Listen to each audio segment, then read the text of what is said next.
자, 우리 계속 하도록 하겠습니다. 이제 리더십의 핵심은 예수님을 따라가는 팔로워가 되는 거라고 그랬죠. 팔로워가 돼야 됩니다. 예수님을 따라가는 추종자, 제자, 제자의 삶. 그래서 제자는 어떤 사람이냐? 그 세상에 순응하지 않는 사람이다. 세상과 충돌하고 부딪히는 사람이다. 또 예수님을 닮아가는 거다. 예수님을 닮아가는 것은 쉽게 닮아가는 게 아니라 참 소원을 품어야 돼요. 예수님을 많이 묵상해야 돼요. 사람은 생각하는 것만큼 닮아갈 수 있다는 거죠. 그래서 어떻게 예수님도 닮아갈 수 있을까? 나는 왜 이렇게 예수님을 닮지 못하는 것일까? 그래서 예수님을 닮아가는 게 있다. 세 번째는 성숙입니다. 성숙. 하나님은 깊이 없는 성장에 대해서 기뻐하지 않습니다. 지금 어쨌든 간에 한국 교회는 전 세계적으로 경이로운 교회 성장이 일어났지요. 지금도 계속 일어나고 있다라고 장담은 못하지만 어쨌든 경이로운 교회 성장을 이루었습니다. 그런데 승리주의에 빠지면 안 돼요. 왜냐하면 깊이 없는 성장일 때가 있거든요. 속빈 강정, 그러죠? 속이 비어 있어요. 성장이 없다, 이런 뜻입니다. 피상적인 제자도의 모습. 제자도라고 하는데 속은 전혀 변화되지 않은, 어린 아이들만 양성하는, 아니면 플라스틱 물건을 제조하는 것 같은 교회, 그런 거 아닌가 하는 생각이 들 때가 많아요. 그래서 성숙이 안 일어나면 어떻게 되냐면 종교주의가 됩니다. 종교주의. 그러니까 종교주의란 게 뭐냐면 가르침과 삶의 괴리가 너무 큰 거예요. 이렇게 가르치는, 사랑하라 가르쳤는데 전혀 사랑하지 못하고 미워하고 시기하고 다투고 이런 모습이 밖에 없는 거예요. 그리고 나서 거기에 대한 갈급증이 없어요. 내가 왜 이러지? 나 이러면 안 되는데. 이런 갈등이나 가책도 없어져 버려요. 그리고 교회 오면 가르침을 듣고 나가면 전혀 다른 모습, 그런 걸 종교주의라고 되죠. 그래서 성숙이 없어지면, 이게 이 성향이 오래되면 어떤 현상이 벌어지냐면 그러면 종교가 돼버려요. 기독교가. 지금 이제 기독교가 종교화되는 과정에 들어왔다, 이렇게 보는 분도 있어요. 그래서 뭐 설교는 저렇게 하는 거야, 목사님 저렇게 하는 거야, 교회가 원래 저래, 저렇게 어떻게 사냐 사람이, 저렇게 살지는 못하지. 그게 종교가 되는 거죠. 성숙이 없으면 종교가 되는 것입니다. 그래서 성숙이 뭐냐? 그리스도의 성숙은 간단하죠. 그리스도와 하나됨입니다. 그가 내 안에, 내가 그 안에 되어서 연합되어 가는 것, 생명의 결탁이 일어나게 되는 것, 그래서 말과 행실이 하나가 되는 것, 교회 안과 교회 밖의 생활이 하나가 되는 것, 주님의 말씀이 삶 속에 성육신화되는 것, 내가 인격화되고 말씀화되는 것, 그것을 성숙, 이렇게 말하는 것입니다. 그래서 우리가 자꾸 자라나야 돼요. 자꾸 자라나야 돼요. 성숙하려면 여러분, 우리가 하나님의 말씀을 자꾸 먹어야 되죠. 말씀을 자꾸 먹고, 은혜 방편이 있습니다. 은혜 방편.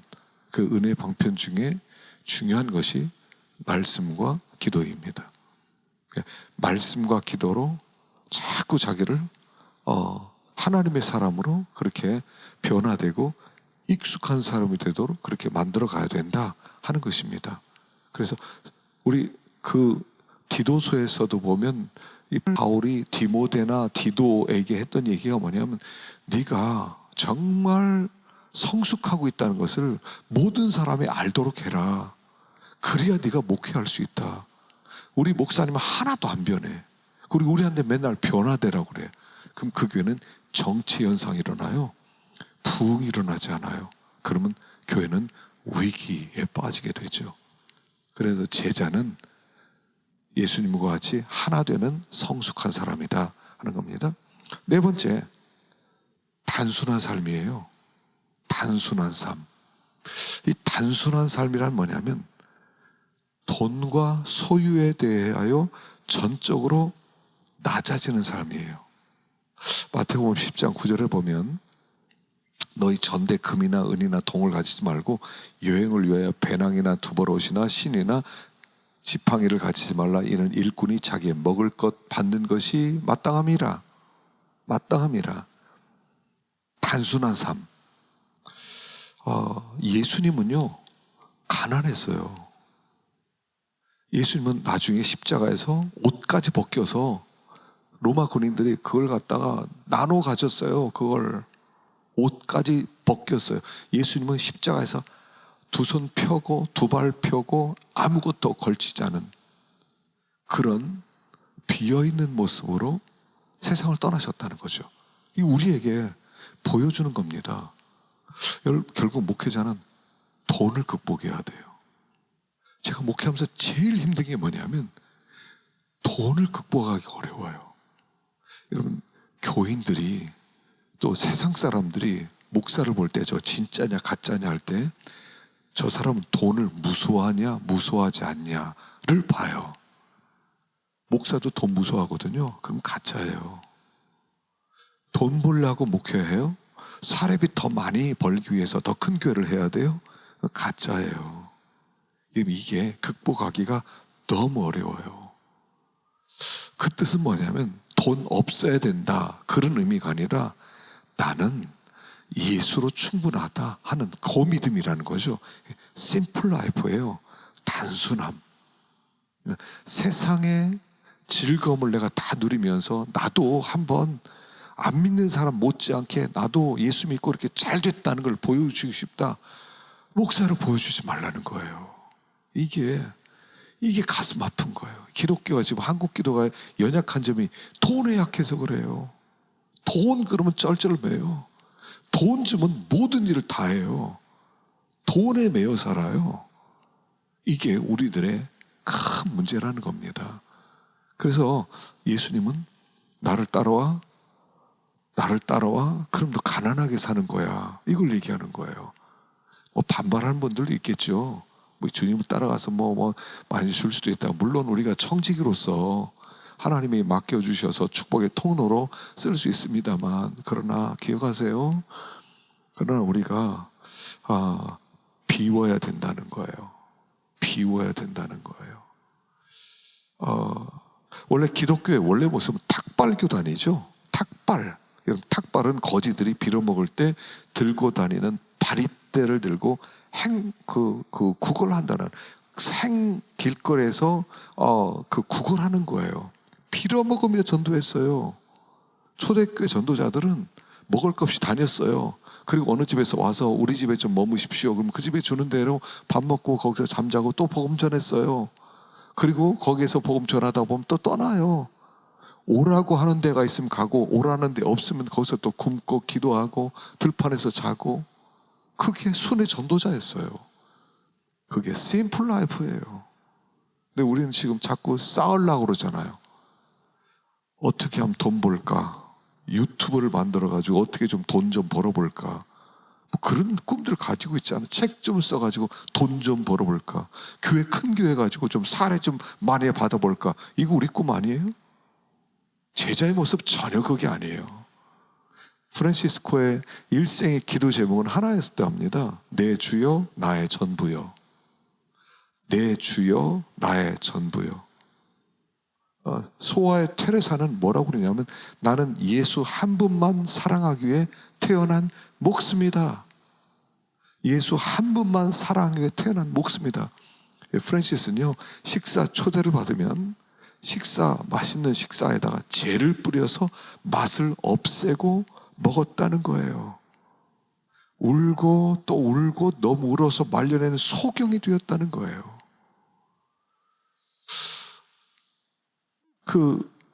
우리가 정말 주님을 따라가고 있느냐는 겁니다. 너무 복잡해요.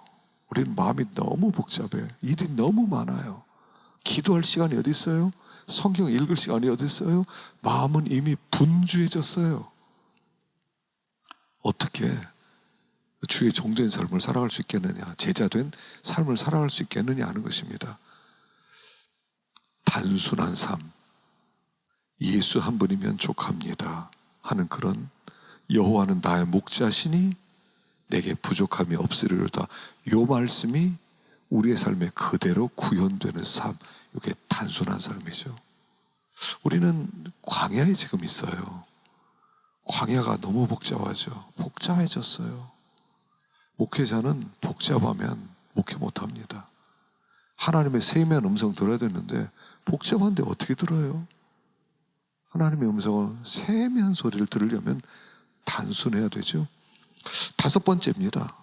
균형이에요. 균형. 우리가 누구냐는 거죠. 나는 누구냐. 자, 균형을 잡을 때 어떤 균형이냐면, 첫째, 성장에 책임이 있는 갓난아이라는 거예요. 여러분, 성장은 두 가지로 이루어지죠. 여러분, 우리가 잘하려면요, 사람이 성장하는 한 두 가지예요. 하나는 버릴 것과 하나는 먹을 게 있어요. 어린아이가 자랄 때 먹고 싸구예요. 우리의 삶을 한마디로 얘기하면 먹고 싸는 거 아니에요? 그리고 먹고 싸는 것만 잘 되면 건강한 거예요. 우리들의 병 들었을 때 먹고 싸구가 안 되는 거죠. 먹고 싸구에 문제가 생기는 거죠. 우리가 하나님의 말씀을 먹고 은혜를 받고 죄는 버리고 과거의 습관을 버리고, 그래서 이 균형을 잡아야 돼. 은혜만 계속 받으면 안 되고요, 은혜 받고 하나님께 회개하고, 은혜 받고 회개하고, 버릴 것이 있고 붙들 것이 있고, 버릴 것과 붙들 것의 균형을 잡아라. 그럴 때 우리는 성장이 이루어진다. 두 번째는 교제 책임 있는 산돌이에요. 우리는 서로 연결되어 있는 집이죠. 그의 성장이 나의 성장, 그의 행복이 나의 행복, 그는 나와 연결된 생명체. 자, 우리가 지금 이 코로나19로 말미암아 엄청난 교훈들을 받고 있죠. 엄청난 교훈을 받고 있어요. 그 중에 하나는 뭐냐면, 우리는 뗄래야 뗄 수 없는 하나라는 거예요. 우리는 연결되어 있다는 거예요. 자, 만일 우리 교회에 어떤 사람이 코로나 걸렸어요. 그러면 우리 교회 전 교인이 위험해지는 거죠. 옛날에는 저 사람과 나와 무슨 상관이 있어 라고 생각했는데, 이 코로나 때문에 우리는 하나라는 것, 이 세계가 하나라는 것을 우리가 배우고 있는 중이에요. 하나님은 너희는 하나다 라고 가르쳐주는 것이죠. 우리는 단절되어 있을 수 없어요. 그래서 그와 내가 함께 자라나야 돼요. 그와 나와 함께. 그래서 함께 자라기 위해서는 서로 교제하는 가운데 서로가 서로에게 성장의 동력이 되어줘야 된다 하는 것이죠. 세 번째는 예배 책임 있는 거룩한 제사장이라는 겁니다. 우리는 예배자들이죠. 예배는 우리의 본질입니다. 예배는 마치 하나님의 진노를 막는 뚝과 같아요. 성도들이 모여서 진정한 예배, 하나님의 임재를 체험하는 예배, 하나님을 구하는 예배, 그 예배를 드릴 때 하나님은 우리 때문에 세상을 하나님께서 은혜로 대해주시는 거예요. 근데 교회가 참된 예배를 드리지 못할 때 하나님은 이 땅에 소망이 없다고 말씀하는 거예요. 그래서 우리는 예배 책임이 있는 거룩한 제사장들이다 하는 것을 우리에게 가르쳐주고 있어요. 그래서 우리가 참된 예배를 드리고 이 땅을 위한 진정한 중보기도를 드리게 될 때 우리 하나님께서는 이 땅에 은혜를 베푸신다. 네 번째, 증거에 책임이 있는 하나님의 소유된 백성이죠. 자, 우리는 사람 낚는 업으로 부름받았습니다. 복음은 사람을 살리는 유일한 하나님의 방법이에요. 우리는 복음을 받은 사람이죠. 그러니까 우리가 침묵하면 세상은 구원받을 길이 없어요. 하나님은 다른 방법이 없어요. 하나님은 믿는 사람의 입을 통해서만 이 땅을 구원하기로 작정하셨어요. 하나님은 천사를 보내서 전도하는 게 아니라 하나님은 믿는 우리를 동역자로 삼아서 온 땅 가운데 하나님의 백성을 전하기로 작정하셨어요. 그래서 우리가 하나님의 소유된 백성이 되었다 하는 뜻은 뭐냐면, 그래 너만 천국 가라, 너만 내 거다, 절대로 이런 뜻이 아니라는 거죠. 너를 왜 내 백성으로 삼은 줄 아느냐, 너를 통해서 세상을 구원하려고 그래 하는 그 목적이 있다는 것을 알아야 된다는 거죠. 그래서 전도하는 사람으로서의 그 삶을 살아야 된다 하는 것입니다. 다섯 번째는 이 세상을 지나가는 거류민과 나그네라는 거죠. 우리는 순례자입니다. 세상을 그냥 지나가는 거예요.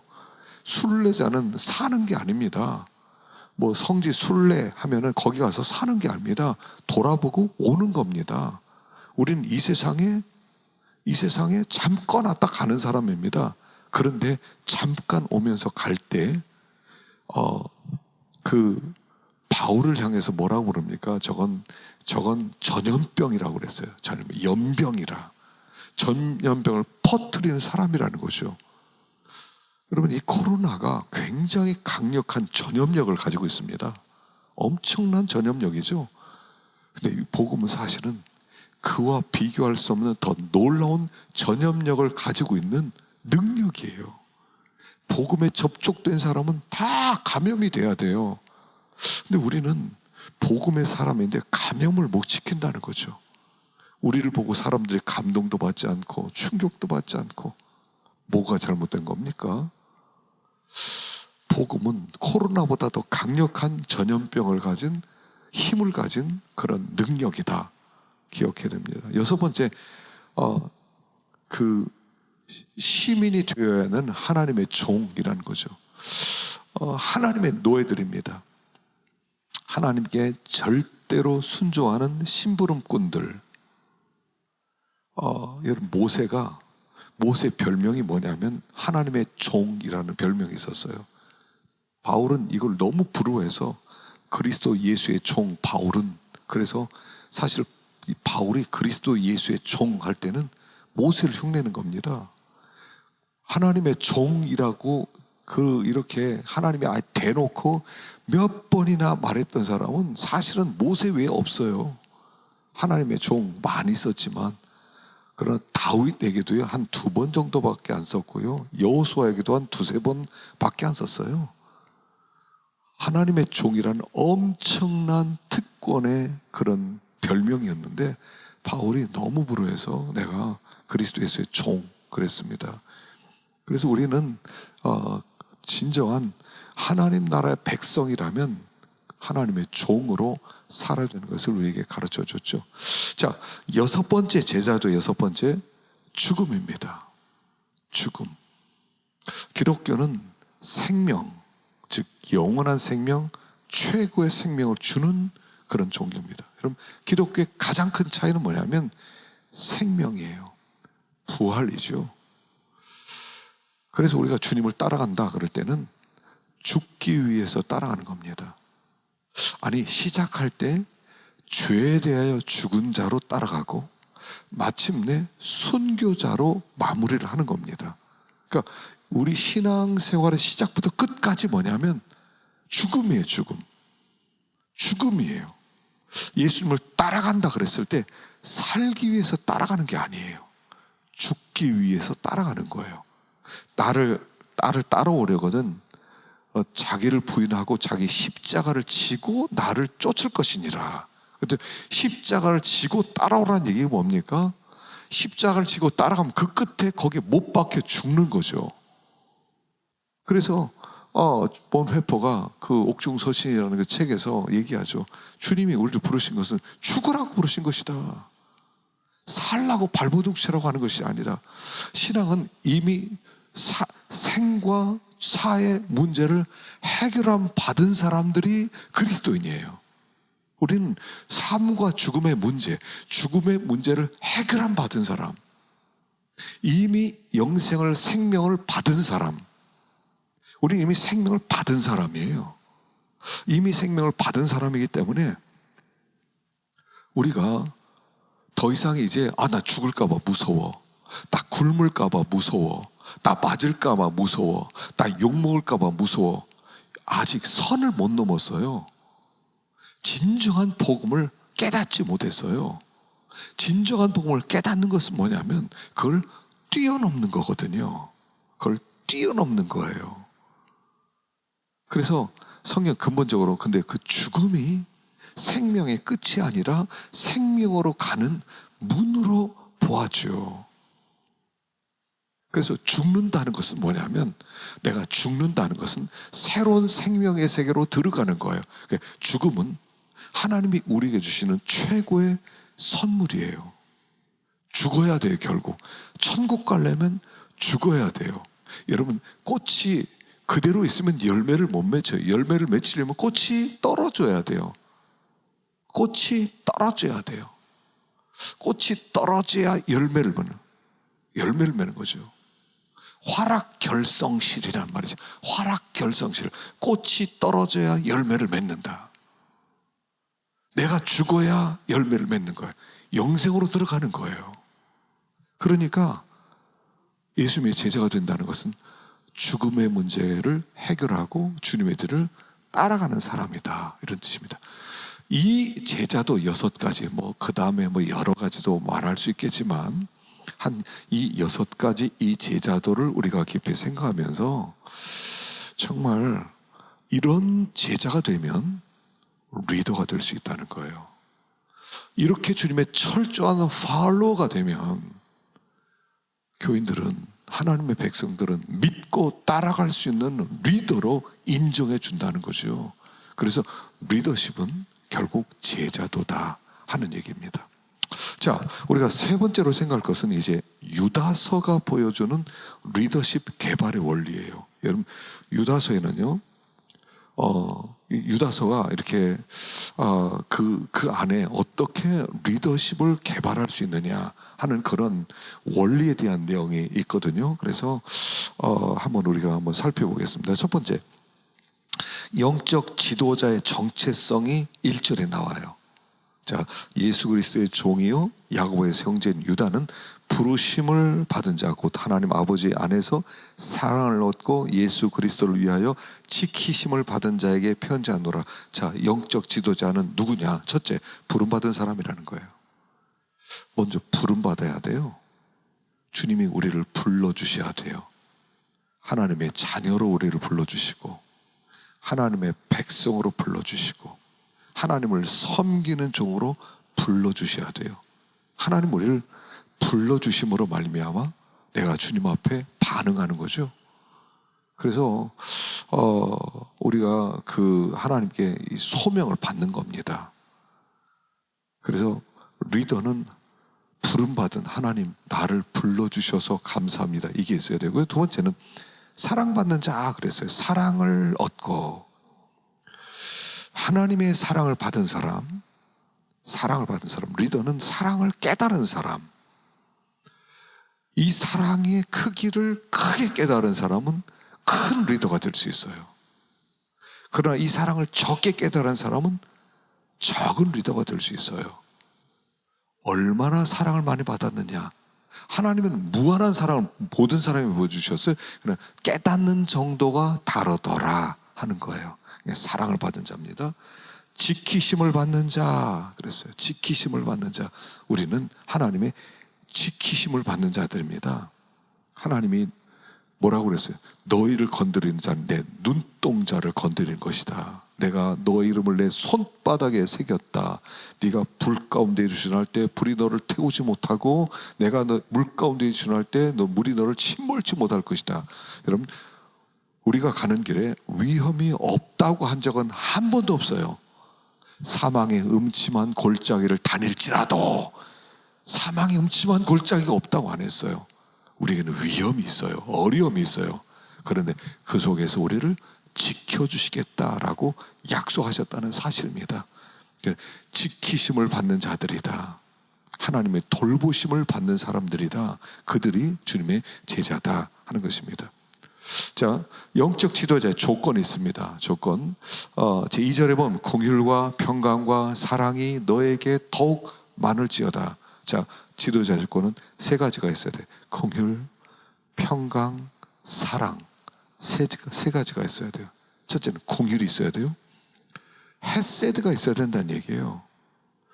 헤세드라고 하는 것은 하나님이 우리를 향한 헤세드, 뭐 인자, 뭐 사랑, 뭐 자비 이런 단어로 해석됐는데, 이 헤세드라는 것은 언약적 의무에 대한 충성과 신실하심을 얘기하죠. 하나님은 우리에게 언약을 하셨어요. 그리고 언약의 의무를 가지고 있기 때문에 그 언약의 의무를 끝까지 신실하게 충성스럽게 지켜주시는 거예요. 내가 너희를 사랑한다. 그럴 때는 그냥 사랑이 아니라 내가 너를 사랑으로 작정했다. 약속했지. 네가 나에게 어떻게 한다 하더라도 나는 너를 사랑해. 네가 나에게 어떤 반응을 한다 하더라도 내 사랑은 변치 않아 하는 게 헤세드죠. 그 긍휼이 리더에게 있어야 돼요. 교인이 목사를 어떻게 대하더라도 우리는 헤세드 하는 거죠. 이게 영적 디조다의 조건입니다. 자, 두 번째, 평강이 있는 자. 이거는 잠깐 쉬었다 마지막 세 번째 시간에 하도록 합시다.